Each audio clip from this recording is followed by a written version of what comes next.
할렐루야, 주님을 찬양합니다. 오늘은 대림절 네 번째 주일이죠.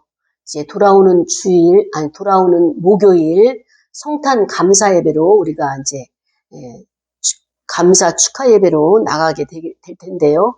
오늘 말씀을 통하여서 하나님께서 우리에게 주시는 하나님의 섭리와 또 하나님의 그 뜻이 무엇인지를 깨닫는 시간 되어지기를 원합니다. 오늘 본문은 마태복음 18장 21절부터 35절까지 말씀입니다. 그 내용은 우리가 익히 잘 알고 있는 그 1만 달란트 빚진 자와 100데나리온 빚진 자에 대한 그런 이제 예화가 그리스도께서 하신 예화의 본문이 되겠고요. 설교의 제목은 하나님의 용서의 가치라고 하는 이 제목 가지고 말씀을 상고하려고 합니다. 여러분, 우리는 하나님 앞에서 어떤 자이냐? 오늘 본문에서 나오는 것 같이 나는 용서를 받은 자고 또한 나는 또 타인을 나와 연관된 이웃을 어떻게 합니까? 용서하는 자로 부름을 받았다라고 하는 것이 오늘 주제의 핵심이 되겠습니다. 베드로가 예수님에게 질문을 했어요. 예수님, 랍비들은 3번을 상대가 잘못하면 나에게 잘못하게 되면 3번을 용서해 주라고 했는데 주님은 우리에게 몇 번을 용서하기를 원하십니까? 7번까지입니까? 라고 이렇게 질문을 했어요. 그때 그리스도께서 말씀하시기를 7번을 70번까지 이렇게 용서하라. 그러니까 쉽게 말하면은 무한대적으로 그 제한을 두지 말고 계속적으로 용서를 하라 이렇게 말씀을 해주셨어요. 그러자 천국은 마치 이와 같은 것이다 라고 하면서 천국에 대한 예화를 들어주셨는데 그 예화가 무엇이냐? 임금이 있었다. 왕이 있었다. 근데 왕이 그 종들과 결산을 하려고 지금 이제 그 계산을 하려고 하는데 한 종이 왔는데 그 종은 얼마를 갚아야 되는가 하면은 1만 달란트를 갚아야 된다. 그래서 그것을 갚으라 왕이 이렇게 이야기를 했더니 그 1만 달란트 빚진 자가 지금은 내가 없지만 내가 반드시 이것을 갚겠습니다. 그래서 주인이 그에게 뭐라고 말씀하셨는가 하면은 너가 갚을 것이 없다면 너의 몸과 너는 아내도 있지 않느냐 또 자식들도 있지 않느냐 지금 현재 너가 가지고 있는 모든 소유를 다 팔아서 그래서 그것을 이 빚을 갚아라 이렇게 그에게 명령을 했습니다. 그때 종이 바짝 엎드려서 나에게 참아주소서 나를 좀 기다려주소서 그러면 내가 다 갚겠습니다 이렇게 사정을 했습니다. 그때 이 주인이 그를 봤을 때 그 종을 봤을 때 아무런 갚을 수 있는 능력이 없다는 것을 파악을 하신 거예요. 그래가지고 주인이 불쌍히 그를 여겼다고 했어요. 긍휼히 여겼다고 했어요. 그러면서 그를 놓아주고 풀어주면서 너의 빚을 다 탕감해 주겠다 이렇게 약속을 해주었습니다. 그래서 이 종이 자유함을 가지고 밖으로 나갔어요. 그리고 밖에 나가서 그 활보를 하는데 마침 그 1만 달란트 탕감받은 그 종 앞에 자기에게 100데나리온을 빌려간 동관이 거기 지나가는 것을 보면서 그를 딱 잡았어요. 잡으면서 너 나에게 빚을 졌지? 그 100데나리온 갚아라 이렇게 요구를 했습니다.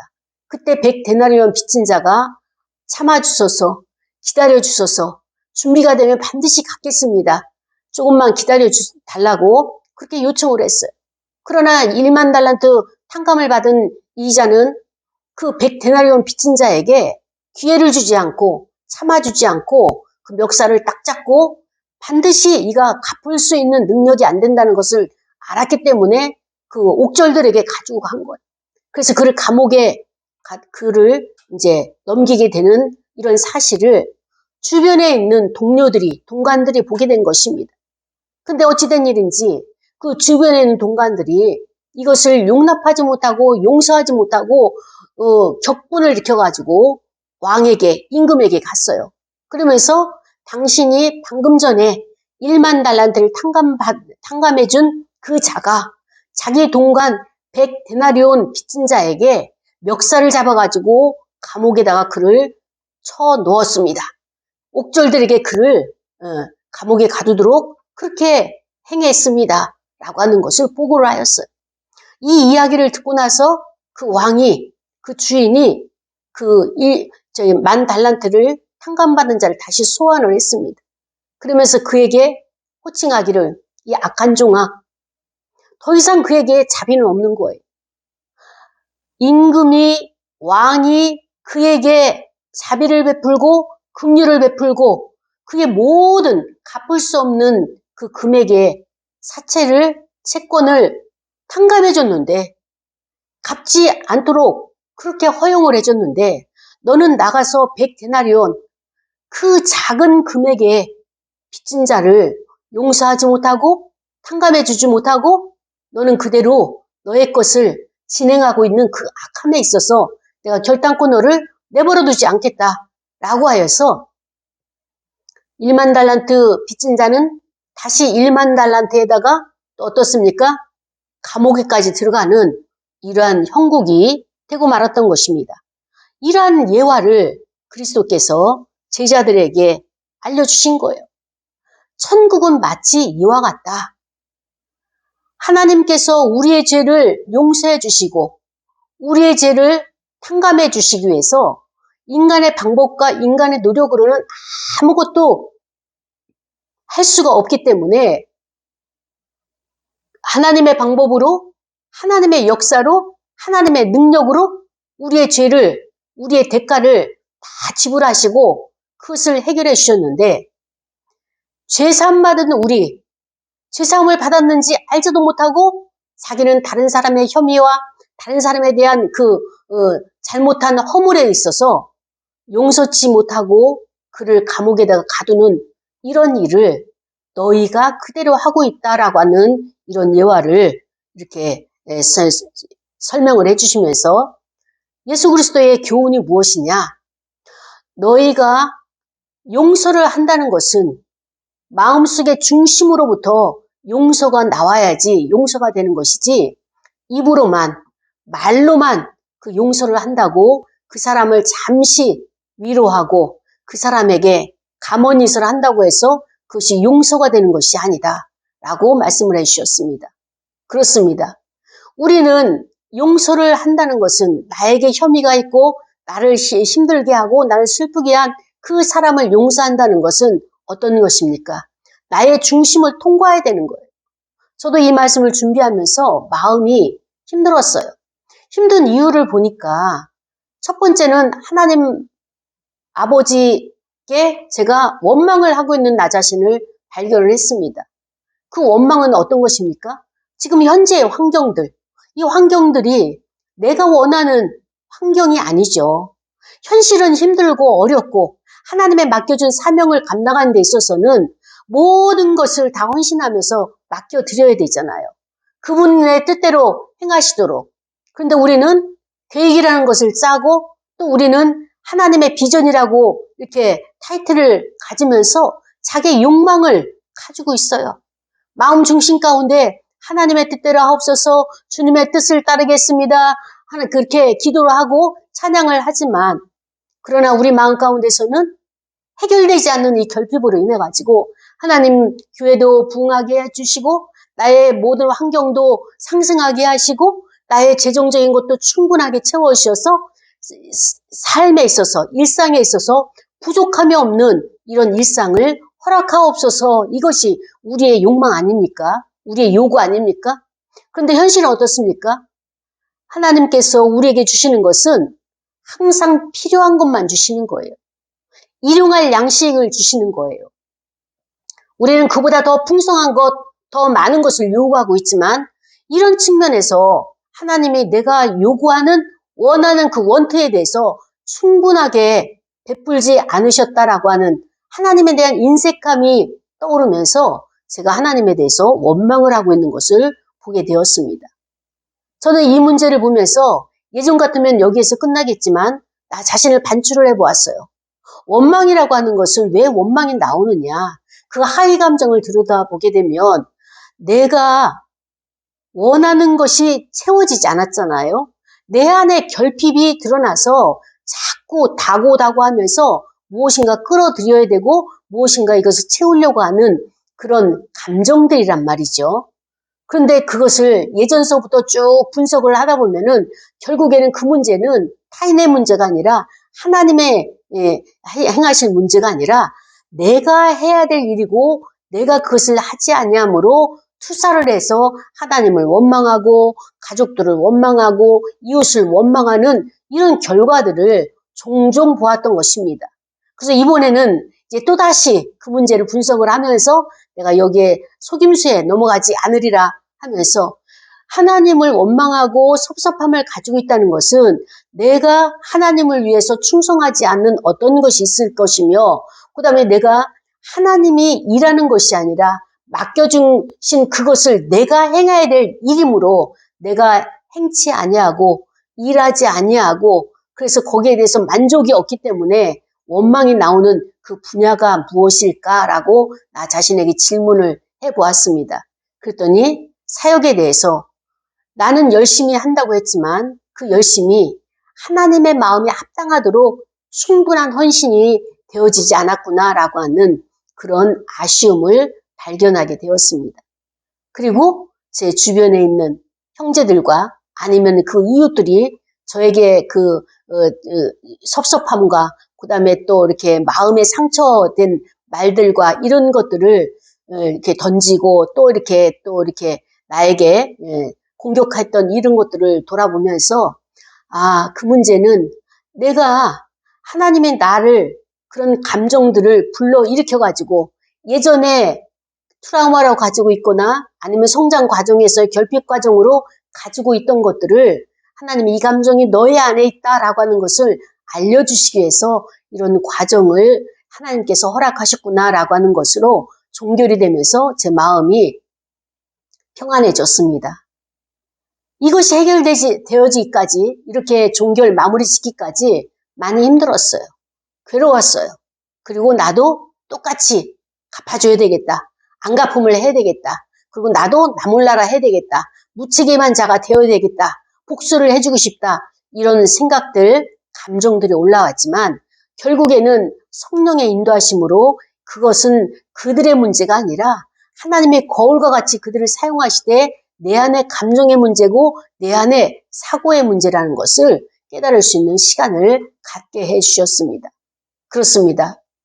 오늘 우리는 용서라고 하는 것이 1만 달란트 빚진 자와 100데나리온 빚진 자의 비교할 수가 없는 거예요. 하나님이 우리에게 이 말씀을 통하여서 주시는 교훈이 무엇입니까? 우리가 갚아야 될 돈은 1만 달란트예요. 이 1만 달란트라고 하는 것은 죄의 값이, 그 죄에 대한 값이잖아요. 우리의 힘으로 내 죄를 이길 수가 없는 거예요.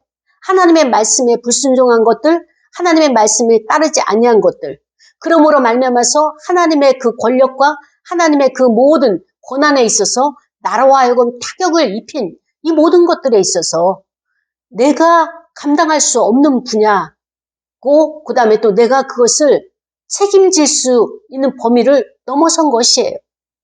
하나님은 이것을 아셨기 때문에 나에게 그것을 담당시키지 아니하시고 하나님의 방법으로 그 문제를 해결해 주셨어요. 그것이 바로 이제 목요일 되면은 성탄 감사 예배를 통하여서 아기 예수님이 오신 그날을 우리가 축하를 하게 되는데 하나님의 방법은 내가 갚으라, 너가 스스로 모든 것을 팔아서 나에게 바쳐라 이렇게 말씀하지 아니하시고 그래 너가 그 모든 것을 감당하지 못하고 너의 현재의 것을 해결하지 못한다는 그 고백이 있으므로 내가 그 문제를 해결해 주마라고 하면서 아기 예수 그리스도를 이 땅에 보내신 거죠.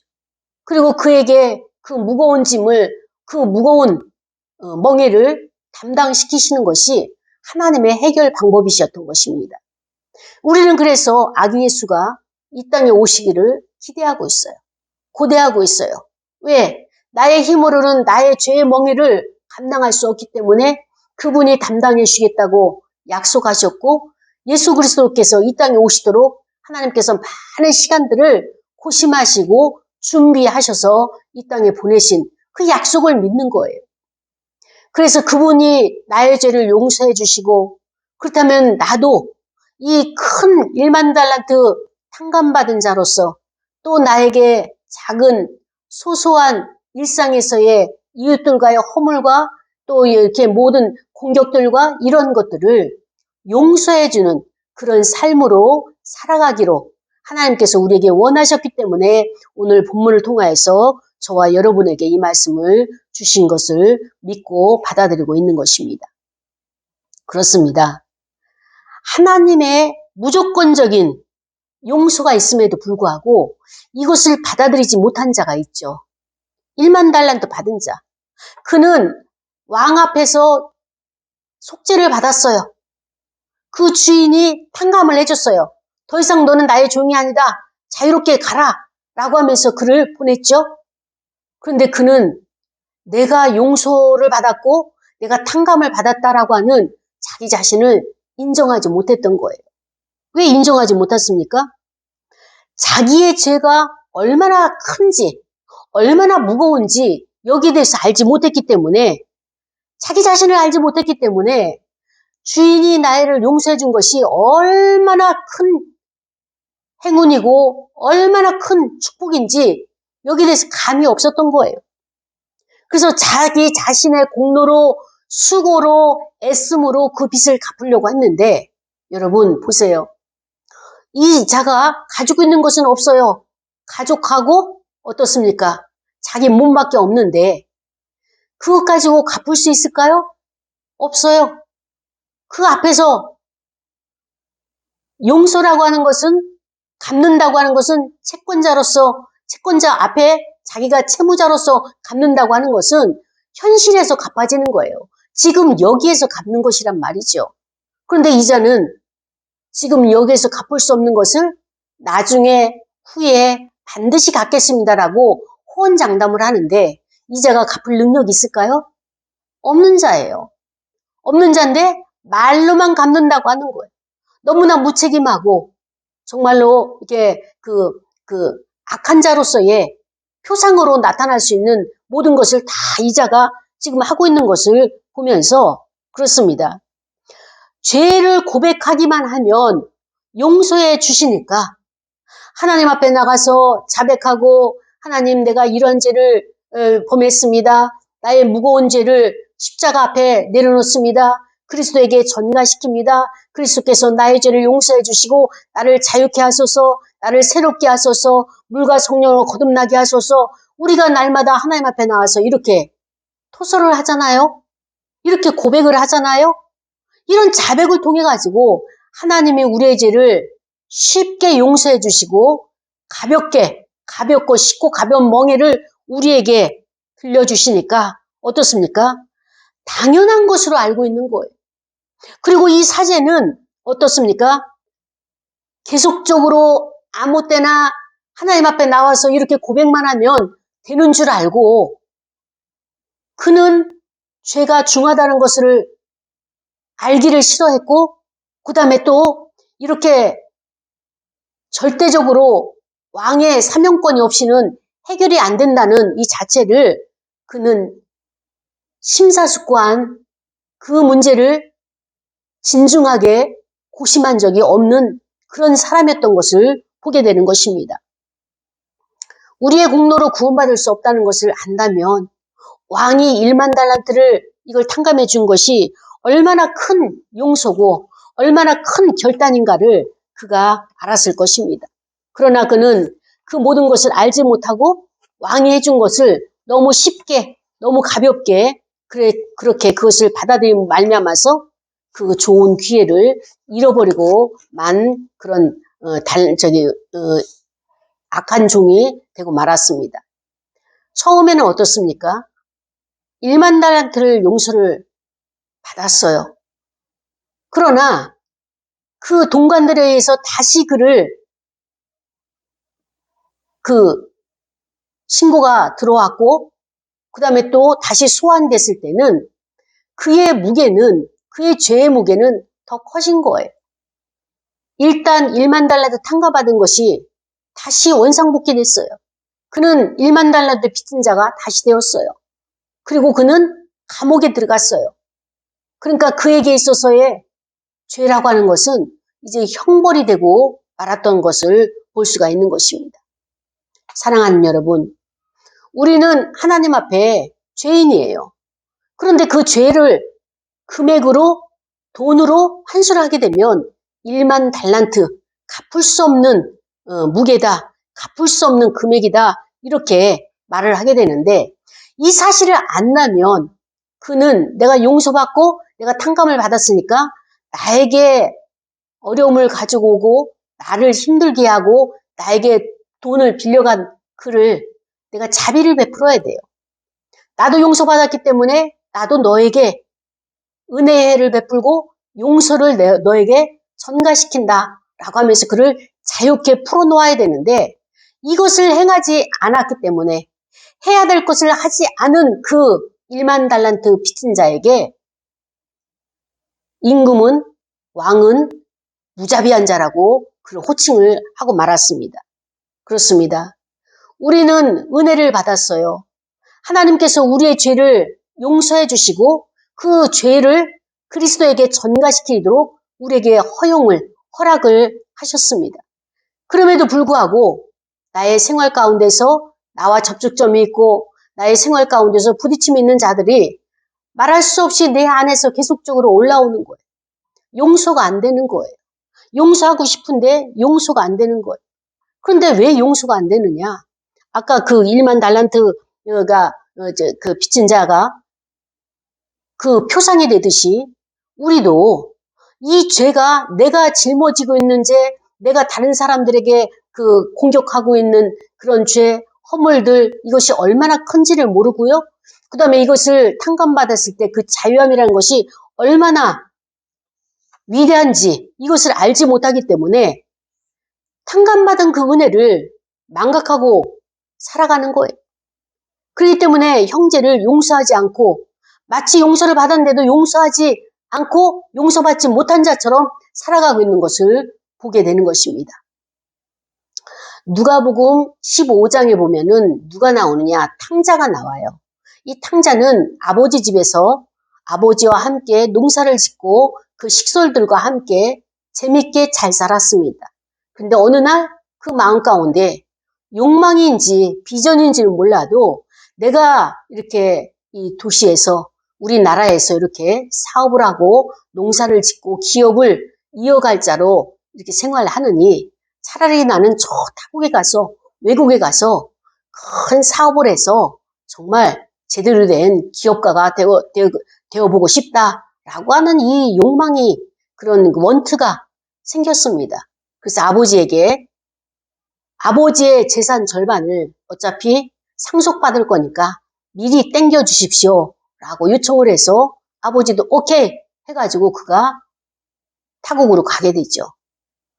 허랑방탕하게 그 많은 물질을 다 소비하고 다 허비하고 갈 곳이 없어요. 매일매일 일용할 양식을 먹어야지 살 수 있는, 연명할 수 있는데 일용할 양식을 공급받을 수 있는 그런 공급처가 아무데도 없었습니다. 누구에게 이야기했더니 좋은 직업이 있다. 그 직업이 무엇이냐? 바로 돼지 우리에 가서 돼지를 치는 이런 가축을 치는 이런 직업을 얻게 되었습니다. 그럼에도 불구하고 그 시대가 엎친 데 덮친 격으로 너무나 많은 가뭄이 있어가지고 이런 열매들도 그 다음에 곡식들도 이런 돼지들이 먹어야 될 그런 모든 음식들도 하나 만들어줄 수 없는 그런 상황이 됐고 결국에는 돼지는 쥐엄나무 열매를 먹으면서 그가 상품 가치를 이렇게 키우게 되는 상황이 되었죠. 더군다나 돼지를 키우고 있는, 돼지를 보살피고 있는 이 탕자에게는 그것조차 먹을 것이 없었어요. 그래서 그는 돼지와 경쟁을 해서 그 쥐엄나무 열매를 같이 나눠 먹는 그런 신세가 되었던 것입니다. 어느 날 자기 자신을 돌아봤어요. 내가 어떻게 하다가 여기까지 왔을까? 나의 인생은 앞으로 어떻게 살아야 될 것인가? 그리고 과연 내가 이런 것을 꿈꾸며 타국에 와서 이렇게 내가 원했던 것을 하고 있는 것인가? 라고 하는 질문을 했을 때 정신이 번쩍 들었어요. 그러면서 이것은 나의 인생이 아니다. 나의 인생을 살기 위해서는 내가 어떻게 해야 되겠느냐? 다시 한번 내가 아버지의 집으로 가야 되겠다. 나의 아버지 집에는 품꾼들도 많고 그들도 배불리 양식을 먹고 있는데 내가 왜 이렇게 타국에 나와가지고 고생을 하면서 비전이 없고 이것이 내 일이 아님에도 불구하고 내가 여기에 계속 머물러 있어야 될 이유는 없는 것이다. 라고 하는 자기의 회개가 터지면서 그는 그곳에서의 생활을 정리하게 되었습니다. 나는 더 이상 아들이 아니다. 아버지의 종으로 만족하겠다고 아버지 다만 나를 받아만 주시라고 이렇게 간청을 해야 되겠다라고 하는 결심을 가지고 그는 그곳을 떠나게 되는 것입니다. 사랑하는 여러분, 우리는 인생을 살면서 여러 가지 모양의 환경들을 처하게 됩니다. 그 상황 가운데서 우리가 내가 원하는 환경이 되어진 것은 없습니다. 하나님께서 그를 통하여서 모든 환경을 통하여서 우리를 인도해 가시고 우리를 훈련시키시고 우리를 하나님을 좀 더 가까이 할 수 있는 그런 코너로 우리를 이끌어 가시는 분이 하나님의 인도자이신 것입니다. 탕자는 자기를 다시 돌아보면서 회개할 수 있는 자리가 어디였느냐? 바로 돼지우리였었어요. 돼지우리가 없었다면 탕자는 아직도 타국에서 불황자의 생활을 하고 있었을지도 모릅니다. 그러나 그 돼지우리가 탕자의 인생에 있어서 회개의 장소가 되었고 그래서 그는 이럴 바에는 아버지 품으로 돌아가자. 이럴 바에는 더 이상 내가 시간을 낭비하고 건강을 허비하지 말고 나는 죄인입니다. 나를 받아주십시오. 자식이 아니라 품꾼으로 아들이 아니라 종으로 나를 받아주십시오. 내가 이렇게 요청하리라. 이 결단이 세워지기까지 탕자는 많은 시간들이 고뇌의 시간들이 있었었다는 것을 알 수 있는 것입니다. 아버지 집으로 갔습니다. 아버지가 두 팔을 끌어안으면서 입 맞춰주고 가락지 끼워주고 새 옷을 입히고 새 신발을 신기면서 잔치를 베풀었어요. 용서라고 하는 것은요, 먼 미래, 내일 되는 것이 아니라 오늘 여기에서 현재의 시점에서 이루어지고 있는 거예요. 탕자는 뻔뻔하지만 아버지가 진수성찬으로 만들어주신 모든 음식과 풍악을 울리는 그 분위기에서 먹고 마시고 모든 시름을 다 내려놓고 그 모든 것을 다 누리는 그러한 위치로 들어갔습니다. 우리 아버지가 오늘은 이렇게 나를 맞이해 주지만 내일 너 그래 결산하자. 내 절반의 재산을 가지고 가서 그 몇 년이냐 몇 년 동안 있으면서 너 이렇게 살아도 되는 것이냐? 나의 것을 너가 매년 일을 하면서 내 상속 지분을 갚아라. 이런 두려움과 이런 부담감을 가지고 있었다면 그는 거기에서 먹고 마시고 같이 어울려서 그 모든 풍악을 즐길 수 없었을 것입니다.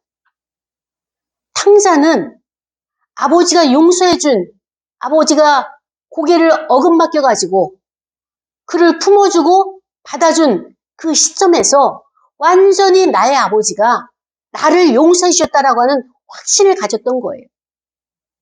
그렇습니다. 오늘 본문에 나와 있는 1만 달란트 탕감받은 이 자는 왕이 탕감을 해줬는데 그것을 믿지 못했던 거예요. 왕은 분명히 그를 탕감해주고 자유롭게 가도록 허락을 했습니다. 탕자는 오라한 것도 아니지만은 자기가 스스로가 나갔던 발로 다시 들어와가지고 아버지 내가 잘못했습니다. 그 고백 한마디에 아버지가 그 많은 재산을 탕진한 것을 다 용서해 준 것을 확실히 믿었어요. 확실히 믿었어요. 예수님께서 두 가지 예화를 두신 거예요. 1만 달란트 빚진 자. 그 자는 용서함 받았기 때문에 너도 앞으로의 생활 가운데서 많은 사람들을 수없이 끊임없이 무한대로 용서하면서 사는 것이 천국 백성이다. 하나님의 나라는 이런 자가 차지하는 것이다. 라고 하는 것을 말씀해 주셨고요. 누가복음 15장에 있는 탕자의 천국은 어떻습니까? 아버지는 끊임없이 기다려주는 거예요. 아들이 돌아오기까지. 이것이 용서의 패턴인 것입니다. 용서의 대명사예요. 아버지는 우리를 기다려주시고 포기하지 아니하시고 그 마을 어귀에까지 나가면서 끊임없이 기다려주는 그 아버지의 표상. 기다림이라고 하는 것, 우리는 대림절 4번째 주일을 맞이하고 있잖아요. 이 기다림은 아버지 입장에서는 용서를 가지고 기다려주시는 거예요. 우리는 그리스도께서 탄생하시고 그 축제의 날을 기다리고 있어요. 그리스도께서 나를 용서하시고 나의 죄를 갚아주시고 나의 죄를 속죄해 주시고 그분 안에서 내가 자유함을 누릴 수 있는 진리 안에서 복음 안에서 참된 삶을 살아갈 수 있는 그 소망과 기대가 있기 때문에 그분을 지금 우리는 준비하고 있는 것입니다. 사랑하는 여러분, 내가 용서를 받았다면 나도 남을 용서를 해야 되는 것입니다. 사랑과 용서는 같이 가는 거예요. 용서를 받았으면 반드시 사랑으로 그를 우리가 품어야 되는 것입니다. 그러나 예수 그리스도께서 원하시는 그 용서와 그 사랑이 있어야지 바리새인들처럼 자기도 천국에 들어가지 않고 천국문에서 다른 사람 들어갈 사람들을 막고 있는 그런 자를 예수 그리스도께서 용서하신 것은 없습니다. 그래서 우리는 그리스도가 용서한 것을 우리도 용서를 하고 그리스도께서 사랑하신 것을 우리도 사랑을 해야 되는 것입니다. 게하시라고 하는 엘리사의 종은 은 2달란트를 차지하기 위해서 나아만 장군이 요단강에서 목욕을 하고 깨끗이 나음받고 문둥병을 다 내려놓고 본국으로 가잖아요. 아랍 나라로 가잖아요. 그런데 아무런 감사의 표현도 안 하고 떠나는 거예요. 그것을 게하시가 보고 마음속에서 안타까웠어요. 저가 가지고 온 이런 선물 보따리가 너무 컸거든요. 그 소중한 외투서부터 시작을 해서 은 꾸러미들, 달란트 꾸러미들, 그 다음에 또 소, 양 이런 재물들. 그때 엘리사는 나아만이 감사헌금을 바치려고 했을 때 모든 것을 다 무시하고 그냥 가도록 그를 허용을 했습니다. 옆에 있던 종 게하시가 그 유혹을 견딜 수가 없어서 따라갑니다. 그리고 그에게 은 2달란트를 받게 되죠. 외투도 얻게 되죠. 그 은 2달란트, 금 달란트도 아니에요. 은으로 된 2달란트를 얻기 위해서 게하시는 얼마나 많은 고심을 하고 많은 생각을 거듭했는지 모릅니다. 사랑하는 여러분, 저와 여러분은 하나님 앞에서 1만 달란트 빚진 자예요. 나의 죄가 그렇게 무겁고 중한 죄를 짊어지고 있다는 것입니다.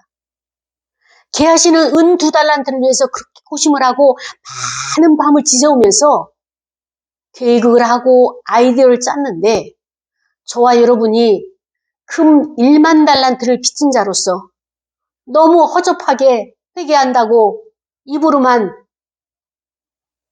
너무 가볍게 바람에 나는 겨우같이 우리의 행동이나 우리의 책임이 하나님 앞에 상달되지 못하는 그런 행위들로 인해 가지고 하나님께서 우리를 통하여서 받으실 영광들이 올라가지 못하고 하나님이 나를 통하여서 뜻을 이루시고자 하는 그 계획들이 무산되는 이런 아픔들이 하나님께서 지금 고통스러워하고 계시진 않은지 이번 대림절을 통하여서 나 자신을 돌아보는 시간을 갖기를 원합니다.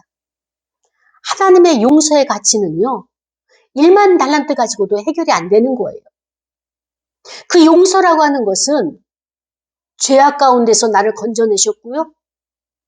모든 인류 가운데서 나를 선택하신 용서해 주시려고 선택을 하신 거예요. 그 용서의 가치를 내가 너무 무시하거나 업수에 여기거나 그리고 또 조롱으로 모욕으로 그 거리를 삼아가지고 이방인들에게 하나님의 영광을 떨어뜨리는 그런 나의 생활이 되지 않기를 바랍니다. 그렇습니다. 사랑하는 여러분, 이번 대림절 4번째 주일, 이번 성탄을 어떤 성탄으로 여러분들은 기대하고 있습니까? 여러분은 어떤 성탄을 지금 기다리고 있습니까? 저는 다른 거는 몰라도 내 안에 용서라고 하는 내가 하나님을 오해했던 것, 내가 해야 될 것을 하지 않냐고 하나님이 안 해주신다고, 왜 하나님이 역사를 안 해주시냐고 그렇게 원망했던 그 원망, 이 원망이 뭡니까? 게으름이잖아요. 태만함이잖아요. 하나님이 원망을 영광으로 받으실 분은 아니십니다. 근데 저는 하나님에 대해서 오해를 했기 때문에 그렇게 원망했던 나 자신을 발견했고요. 그 다음에 또 내 이웃, 형제들이 나에게 충분하게 최선을 다해서 후원해주고 기도해줌에도 불구하고 저는 그들에게 만족하지 않았고 좀 더 다고다고하는 그런 결핍으로 인해가지고 나의 욕망으로 인해서 기뻐하지 못했던 시간들이었습니다. 사랑하는 여러분, 우리는 항상 기뻐해야 돼요. 근데 항상 기뻐하는데 항상 기뻐해야 되는데 그 기뻐한 이후에 감사가 오게 되는 것입니다. 감사를 하기 위해서는 전제가 기뻐함이 먼저 있어야 되는 것입니다. 이번 성탄에 이번 주에 여러분이 항상 날마다 시간마다 분초마다 기쁨으로 가득 찬 시간들 되어주시고 그것이 감사의 열매로 맺어지는 성탄절 되기를 축복합니다. 우리 시간에 말씀을 생각하면서 통성으로 기도할 거예요. 하나님께서 우리를 용서해 준 것이 이렇게 많은 가치가 있음에도 불구하고 이것을 내가 가볍게 여겼던 것을 용서해 달라고 통성으로 기도하시겠습니다. 하나님